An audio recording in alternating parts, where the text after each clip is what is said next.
Thiruvilwamala VKN സ്മാരക വായനശാല ഹാളിൽ ഹോമിയോപ്പതി വിഭാഗത്തിന്റെ സൗജന്യ മെഡിക്കൽ ക്യാമ്പ് നടന്നു.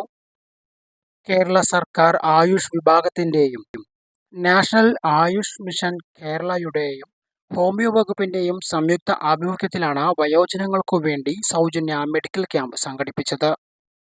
മുതിർന്ന പൗരന്മാരുടെ ആരോഗ്യവും ഹോമിയോപ്പതിയും എന്ന വിഷയത്തെ അടിസ്ഥാനമാക്കി നടത്തിയ ക്യാമ്പ് തിരുവില്ലാമല ഗ്രാമപഞ്ചായത്ത് ക്ഷേമകാര്യ സ്റ്റാൻഡിംഗ് കമ്മിറ്റി ചെയർമാൻ രാമചന്ദ്രൻ വെട്ടുകാടിന്റെ അധ്യക്ഷതയിൽ തിരുവില്ലാമല ഗ്രാമപഞ്ചായത്ത് പ്രസിഡന്റ് കെ പത്മജ ഉദ്ഘാടനം ചെയ്തു.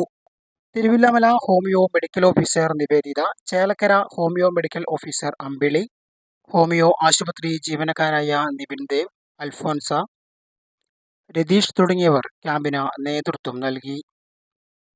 ക്യാമ്പിലെത്തിയവരുടെ ജീവിതശൈലി രോഗ നിർണയവും ആവശ്യമായ മരുന്നുകളും ക്യാമ്പിൽ നിന്നും സൗജന്യമായി നൽകി. 100ഓളം പേർ ഹോമിയോ മെഡിക്കൽ ക്യാമ്പിൽ പങ്കെടുത്തു. മുത്തശ്ശി 90-92 വയസ്സിലാണ്. ഓർമ്മയില്ലാതെ വരുന്ന ആളുകൾ കൂടിയാലും അതാത് സമയത്ത് ചൂട് നേരത്ത് പുളിയുടെ കാലായ പുളി കുത്തും. അങ്ങനെ എന്താണോ ചെയ്യാൻ പറ്റുന്ന മുത്തശ്ശി അങ്ങനെ ചെയ്യുമായിരുന്നു. അതുപോലെ ചെറിയ കുട്ടി, അപ്പൊ എൻ്റെ ഒപ്പം കുട്ടികൾ ചെറുതായിരുന്നു. ആ തൊട്ടിയുടെ അടുത്തിരുന്ന് അവർ തൊട്ടിയായിട്ട് അതൊക്കെ അവരുടെ ഒരു മാനസിക ഉല്ലാസം കൂടിയാണ്. പിന്നെ കറിക്ക് അരിഞ്ഞു കൊടുക്കാൻ പറ്റില്ല, അത് ചെയ്യും.